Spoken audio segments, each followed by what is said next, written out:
Hey YouTube, hey YouTube, hey. Let's talk about Game of Thrones.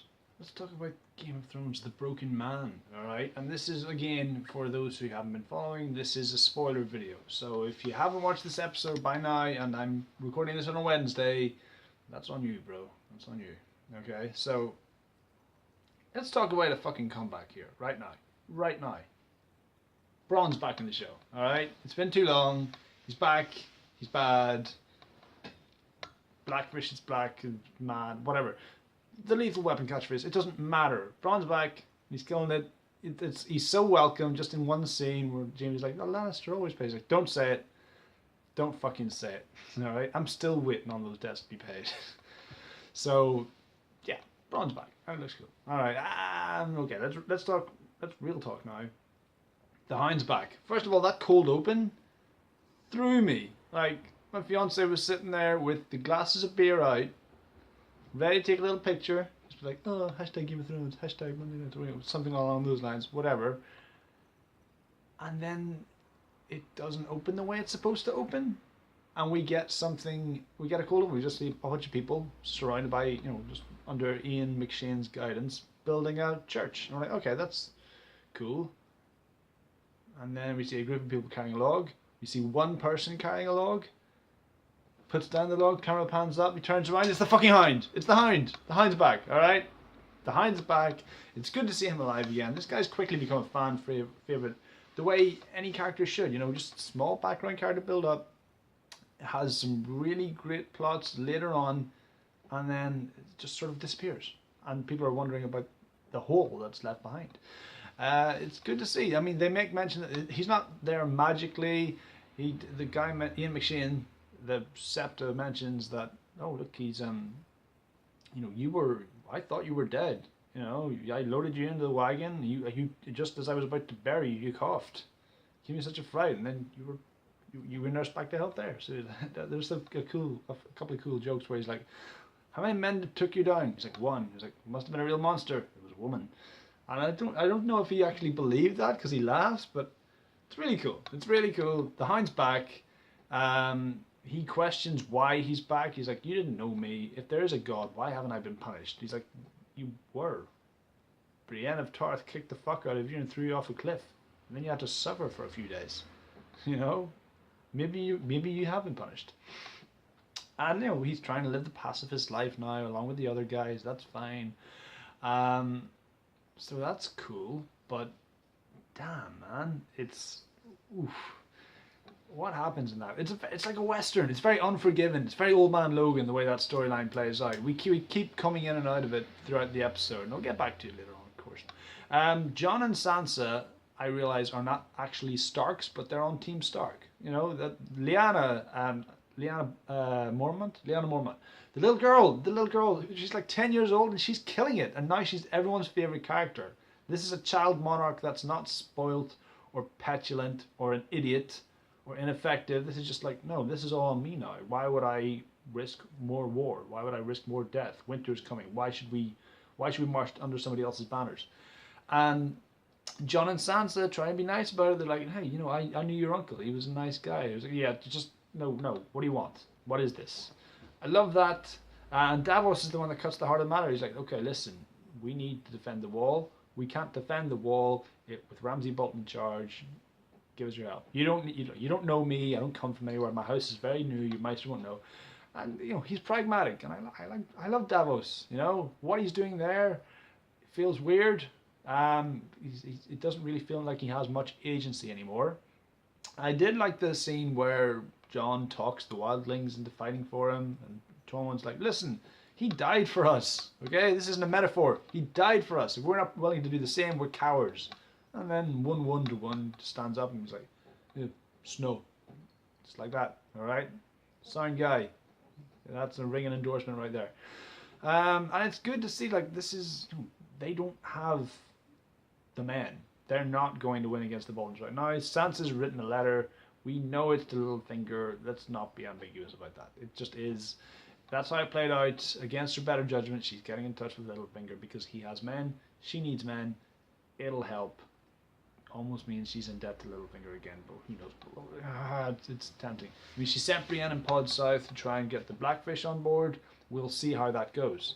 Speaking of him, we're at the Siege of Riverrun, which is something I never thought we'd see in this show, because as much as the show has passed the books, that whole storyline took place in like 2 books ago. So that's fucked up, but I like how they've worked it out. So, and it's really refreshing to see Jaime at the head of an army again, you know, just like, that's Jaime Lannister, that's what he should be at, in the Lannister red and gold, just marching about, taking command, walking in, slapping people with his golden hand. It was like, yes, golden hand, take shit down, beat those Freys up, they don't know what they're talking about. You call this a siege? No, this is where the latrines go, work on those trebuchets, there are trebuchets, shut the fuck up or I'll hit you with my golden hand, you know? Only for him then to meet the Blackfish, who doesn't give a fuck if his nephew's about to be hanged. He's like, no, this is my castle. Fuck off. Fuck off, Lannister. I wanted to meet you. I've met you. I'm disappointed. Bye. There's like, Blackfish out. You don't care. All right? Raise the drawbridge. We're staying here. This is my castle. So yeah, man. This episode, again, kind of another sort of table setting episode, but that's fine. There's a lot of moving parts. There's a line in Return of the King where Gandalf said, the board is set and the pieces are moving. That's, you know, the Game of Thrones is taking time to do that this season, and I appreciate that, because this show is big. It's massive in scale and characters and cast, all of it. So, you know, we check in with Yara and Theon on their way over to Meereen. They're at Volantis. They're like halfway there. And, you know, Yara is that way inclined, which is not something I saw coming, but hey, I'll take it. She's a freaking pirate. She'll take what she wants. She might die tomorrow. Who gives a fuck? Theon doesn't have that luxury. And she's like, listen, dude, I know you've had a bad couple of years. Like, bad years? Like, yeah, whatever, right? Either slit your throat and be done with it, or man up, because I need you to help me. You know, I know there's a part of you that wants to get better from this. So I need you to access that part of you. So please do that. And let's get on our merry way. And he just has this like barely imperceptible nod, possibly because he's been drunk, because she's been making him down his drink every now and then. But I like it. I want to see this transformation. We know he's not Reek anymore, but you know, come on, completely unreek yourself, dude. All right, you've paid your penance. We're done with this. Let's go on. No Daenerys, no Peter Dinklage. It's weird how he's majorly absent this season, but I'll take it, you know, maybe it's not his season, that's fine. No Melisandre either, but we did stop by King's Landing. We see Marjorie talking to Lady Olenna, under the guidance of Septa, after having that weird conversation where the High Sparrow effectively threatens his grandmother. I fear for the safety of her body and her soul if she stays in the city. She's like, you've got to get out of the city.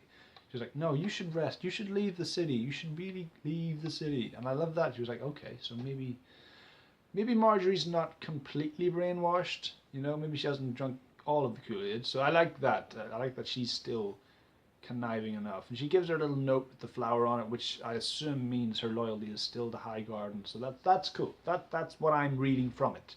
Beyond that, let me see, what else do we touch on? I mean, oh my god, the Arya storyline. Jesus wept. I mean, it such promise last episode, and then suddenly she buys a ship. We don't know where she got that money from. Doesn't matter. They're leaving at dawn. That's fine. And then she looks out over Bravos, and you're like, oh, she's gonna miss this city.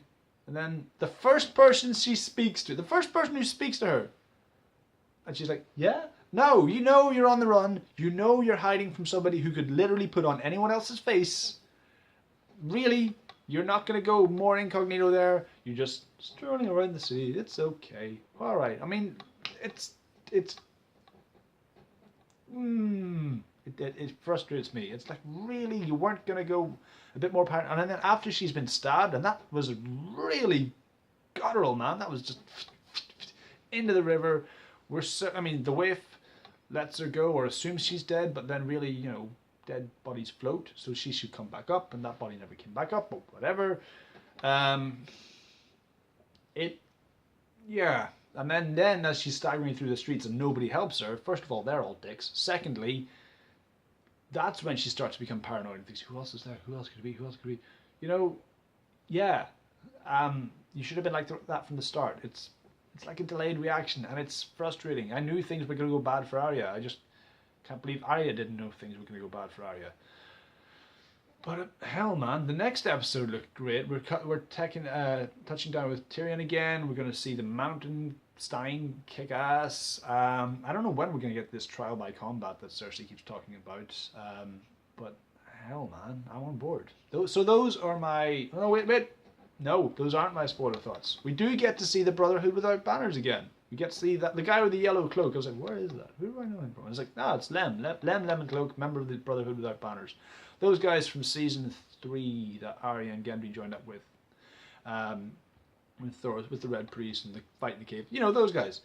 So they show up, and they aren't, like last time we saw them, they weren't in the business of like marauding and just